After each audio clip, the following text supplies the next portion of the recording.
Bonjour Antoine, Salut Jean-Luc, tu vas bien? ça va bien et toi? Ça va, merci. Bon. Dis donc, on n'avait jamais fait deux Yopcast aussi rapprochés l'un de l'autre. C'est vrai, mais c'est confortable chez toi. Puis il y a une imprimante qui fonctionne, donc j'en profite pour venir imprimer mes dernières factures pour finir ma comptabilité. Si ma comptable devait m'écouter, je promets de faire ma comptabilité tous les mois cette année et pas à la fin de l'année à courir dans tous les sens. Je m'y engage, voilà, je l'ai dit, c'est sur les D'accord, ondes. elle vient d'appeler, elle a dit deal.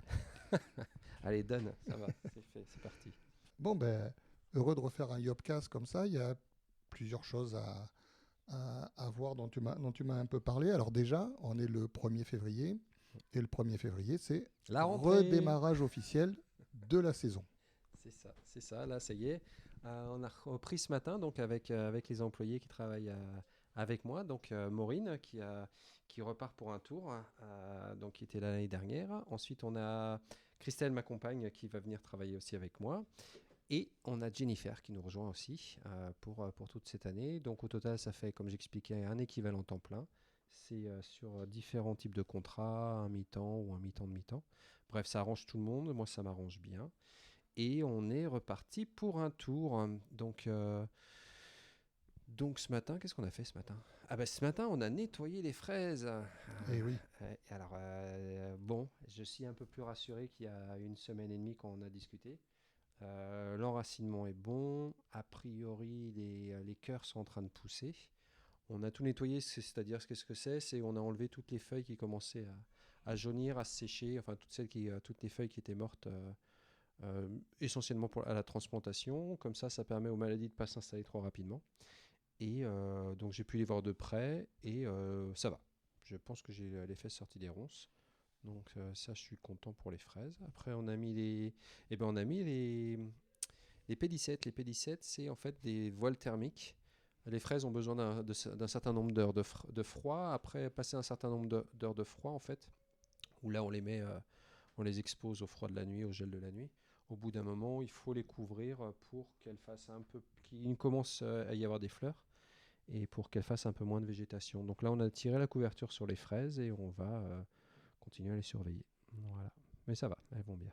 donc ben, bonne nouvelle alors pour les fraises. Ouais, ouais, très bonne nouvelle parce que je suis né à la compta, je suis encore la tête dedans. Ce matin, j'en ai profité avec les ouvrières pour leur présenter mon projet, pour leur donner les chiffres, leur expliquer où c'est que j'étais. On se connaît suffisamment bien, je pense que ça vaut la peine d'être transparent, sans mettre de pression à personne, c'est juste expliquer un petit peu d'où je viens l'année dernière et où on va cette année.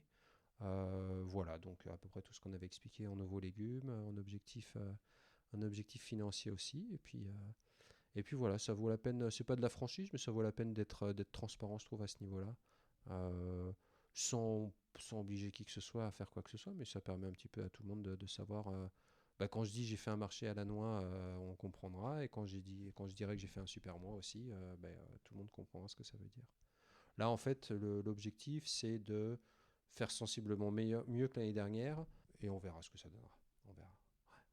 Ouais. D'accord. Je reste très pudique, très discret, comme tous les agriculteurs, comme ceux que j'ai pu rencontrer d'ailleurs sur le blocage, parce que... On va en parler. Ah ouais, d'accord, ok. Mais c'est vrai qu'on parle peu de tout ça, déjà, et là, la situation, t'en as entendu parler, tout le monde en a entendu parler, mais la situation actuelle, là, tu as plein de chiffres qui sortent, ça cristallise un petit peu, donc au lieu d'aller à la pêche aux informations dans tous les sens, tu as beaucoup d'informations qui t'arrivent sur les genoux, quoi, on va dire. Et quand tu t'aperçois, alors donc moi j'ai le moral dans les chaussettes, l'année dernière ça s'est mal passé, mais en fait quand tu apprends que, et là il faut se cramponner, entre 70 et 80% des exploitants agricoles touchent le SMIC et moins, quoi.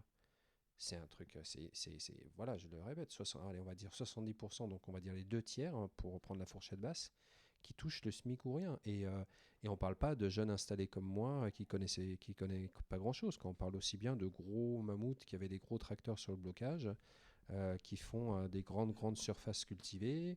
On parle de viticulteurs qui ont aussi de génération en génération produit du vin et qui ont du mal. Enfin, je ne connais pas trop ces milieux, mais enfin, ce qu'il faut voir quand même, c'est qu'on parle de 70 à 80% des agriculteurs qui touchent le SMIC ou moins.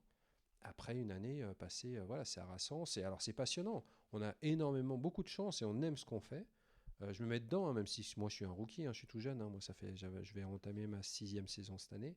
Mais oui, voilà, ben justement, à rester entre nous, on finit par se dire qu'on fait mal les choses et on a toujours des bonnes raisons de se reprocher de ne pas avoir réussi une saison. Mais quand on regarde le système, la grande machine agricole, en fait, elle caote, quoi. Ça tout saute, ça crachote, mais voilà, c'est pas une berline. Je sais pas comment on peut appeler ça, mais Alors, justement, pour recaler un peu les choses, donc la semaine dernière, enfin oui, il y a quelques il y a une jours, semaine, ouais, il y a une bonne semaine. semaine, voilà. Donc tu es descendu sur le blocage et les manifs du côté d'Aix. C'est ça, ouais. J'ai rejoint donc une manif qui avait été enfin, organisée par des indépendants. Donc là aussi, pareil, des chiffres qui sont intéressants à voir, c'est que 50% des agriculteurs sont non syndiqués. Puis ensuite, le reste se répartit entre la FNSEA-JA, entre la coordination rurale et la Confédération paysanne. Et donc, a priori, on aurait un mouvement qui a été plus ou moins instigé par des indépendants, et puis après, sur lesquels tout le monde est venu se greffer. On est parti donc à 6 h du matin du barrage de Mérargues. Il y avait une centaine de véhicules, enfin de tracteurs, et puis il y avait aussi une petite cinquantaine de véhicules utilitaires comme le mien, enfin de personnes qui ne sont pas venues nécessairement en tracteur. Et donc ça a fait un beau cortège, c'était assez impressionnant, ce qui est assez amusant. J'ai eu l'occasion de participer à des manifestations auparavant dans une vie postérieure. Ce qui est assez intéressant, c'est que donc ça fait un cortège de 2-3 km, lumineux, enfin assez beau, assez intéressant. On arrive et puis d'un seul coup, bon ben voilà, on est arrivé au point de blocage. Donc là, la gendarmerie et la police a été vraiment bien, quoi. Ils nous ont escortés, ils nous ont accompagnés.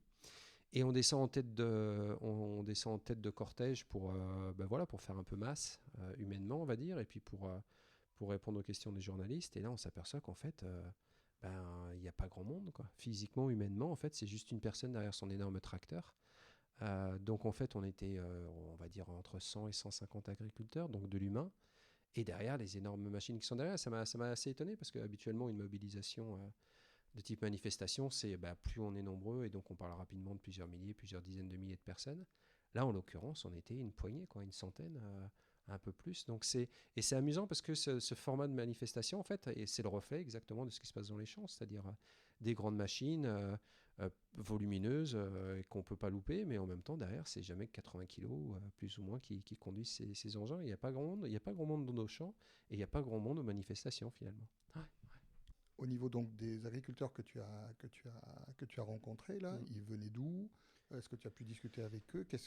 Après, c'est difficile Qu'est-ce parce que que moi, vous vous disiez? Qu'est-ce que vous aviez en commun et pas forcément en commun non plus? bah, ils venaient d'un peu partout. Localement, il y avait même des agriculteurs qui venaient de Pourrières. Donc, on était quand même sur une zone d'attraction. Donc, ça, c'était des vitis qui venaient de Pourrières. Donc, après, ça venait par groupe de connaissances. Donc, moi, j'ai reconnu quelques amis, quelques connaissances avec qui j'ai passé la journée. Après, les discussions, non, elles n'étaient pas trop entre nous. Si, elles y étaient, mais on était là parmi une mobilisation nationale, on va dire. On tenait notre tranchée, quoi. À Aix, on l'a tenue. De l'autre côté, à la Barque, il y en avait d'autres.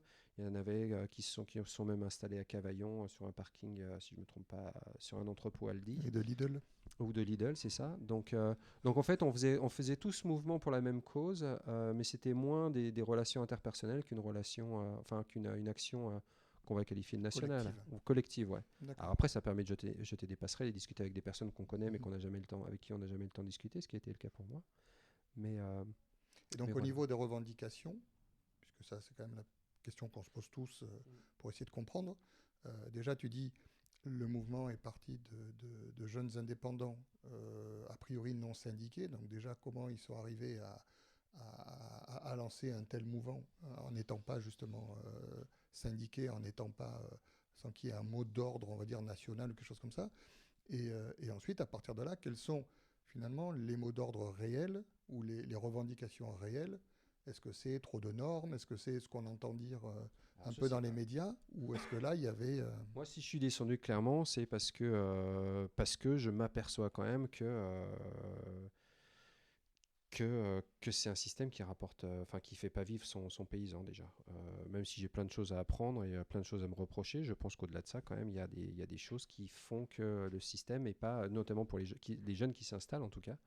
On parle vraiment de jeunes installés, c'est-à-dire on va souvent parler des jeunes agriculteurs, les JA qui sont souvent des fils d'agriculteurs et qui reprennent un existant, on va dire, pour nous qui reprenons de rien du tout, il n'y a pas grand-chose. Il faut y aller quand même avec beaucoup de motivation et en fonction des projets, avec plus ou moins de l'argent sur le compte.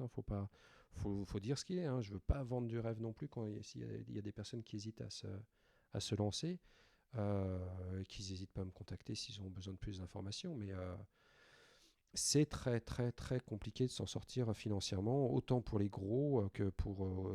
est-ce que c'est d'autant plus pour les jeunes qui s'installent et qui connaissent rien pour moi peut-être, mais en attendant c'est compliqué. Donc moi j'y allais vraiment pour dire qu'il y a peut-être des aides, il y a peut-être une approche, il y a peut-être un soutien à apporter aux jeunes agriculteurs, puisqu'on nous raconte souvent, enfin on nous explique clairement, on nous prédit la mise en retraite entre guillemets d'une 50%, enfin de la moitié des agriculteurs sous 10-12 ans. À un moment, il faut mettre, comme disaient les Anglais, il faut mettre ses actes où est sa bouche, c'est-à-dire à un moment, il va falloir vraiment soutenir massivement l'arrivée d'agriculteurs pour prendre le relais, parce que c'est très compliqué, c'est presque un sport de riche. Ça fait sourire, mais il faut... l'installation est très très compliquée. Bref, en tout cas, moi j'y allais pour signaler qu'il fallait quand même faire attention déjà aux maraîchers, on n'entend pas souvent parler des maraîchers, et qu'il fallait faire très très attention à ces jeunes non issus du monde agricole qui sont prêts à reprendre le flambeau et qui arrivent avec des projets qui sont bien ficelés, qui arrivent avec un vrai projet de vie bien carré, mais qui se heurte à un existant, à une réalité qui peut être fracassante. Après, au-delà de ça, en dézoomant un petit peu, de ce que j'ai compris, clairement, il y a une demande sur les coûts d'achat, sur les marges en tout cas. Pardon ? Sur les prix d'achat. Voilà, sur les prix d'achat qui sont pratiqués. Là aussi, pareil, des chiffres qui nous arrivent. Mais par exemple, de ce que j'ai cru comprendre, alors, on pourra peut-être me dire que ce n'est pas des vrais chiffres, mais j'ai entendu plusieurs fois ces chiffres qui circulent, comme par exemple le litre de lait qui est produit à peu près à 63 centimes. Donc ça, c'est le coût le coût de revient, le coût de production, et qui serait actuellement vendu aux alentours de 45 centimes, qui serait acheté aux alentours de 45 centimes. Donc l'éleveur qui fait ça, qui va traire ses vaches, il sait déjà qu'il va avoir beaucoup de difficultés. Voilà. Donc après, effectivement, on arrive à ces fameux 70% des exploitations aussi qui sont dans le positif uniquement quand il y a les subventions qui arrivent. Ça veut dire quoi ? Ça veut dire que 70% des exploitations, à la fin, en bas de ligne, en fait, ils sont dans le négatif et arrivent les aides de la PAC et différentes autres aides qui font qu'ils repassent dans le positif. Mais au-delà du fait que c'est un monde en survie artificielle, l'agriculteur, personne n'a envie de vivre de subventions. Tout le monde veut vivre de son métier, quoi. Surtout quand on l'aime, qu'on en est passionné, qu'on est sûr de faire un beau produit, quand on ne comprend pas. La question qui se pose maintenant, en guise de conclusion, c'est qu'est-ce que tu vois dans ta courge de cristal comme suite à ce mouvement ? Je vois rien du tout. Pour l'instant, je pense qu'on est encore dedans. Il y a des choses qui ont été dites, qui vont être encore dites. Pour l'instant, je ne peux pas dire qu'on est au bout de la mobilisation, comme beaucoup peuvent le dire. Encore une fois, il ne faut pas perdre de vue une chose, quand même, mine de rien. Aussi, il y a peut-être aussi quelque chose qu'il faut remarquer, c'est l'arrivée dans les poches de tous ces agriculteurs, et ce qui n'était pas le cas il y a une dizaine d'années aussi, des smartphones. Il y a une dizaine d'années, je pense que je connais quelques agriculteurs qui sont toujours avec leur bon gros téléphone Tokiwoki, on va dire. On envoie des SMS au mieux et puis on décroche le téléphone. Là maintenant, tout le monde est connecté, ils ont accès à des interviews sur YouTube, ils font éventuellement partie de boucles et tout ça. Donc tout ce qui est dit, tout ce qui va être dit va être discuté entre agriculteurs localement, pas de manière horizontale, pas nécessairement en passant par les avis des informés qui sont les syndiqués. Donc bien malin celui qui peut dire comment ça va pour l'instant. En tout cas, il y a des tentatives de la part du gouvernement de proposer des choses. Est-ce que ça va être pris ou pas mais pour l'instant, je pense que ce sera l'objet d'un prochain podcast. On pourra refaire un point d'ici 2 semaines, 3 semaines. Ouais. D'accord, ouais. Attendons de voir. C'est ça. Ok. Voilà. Eh ben, merci pour toutes ces infos. Ouais, et les fraises vont bien. Les fraises vont bien, ça c'était l'info principale. C'est ça. C'est une bonne partie de mon chiffre de début d'année. Il ne faut pas qu'elle de la journée de ce Yopcast. Voilà. Très bien. Eh ben, à très bientôt. À très bientôt sur le terrain cette fois-ci. On arrête les enregistrements en studio. Dès qu'il y a du neuf à donner. Avec plaisir. À bientôt, Jean-Luc. Bonne journée. Ciao.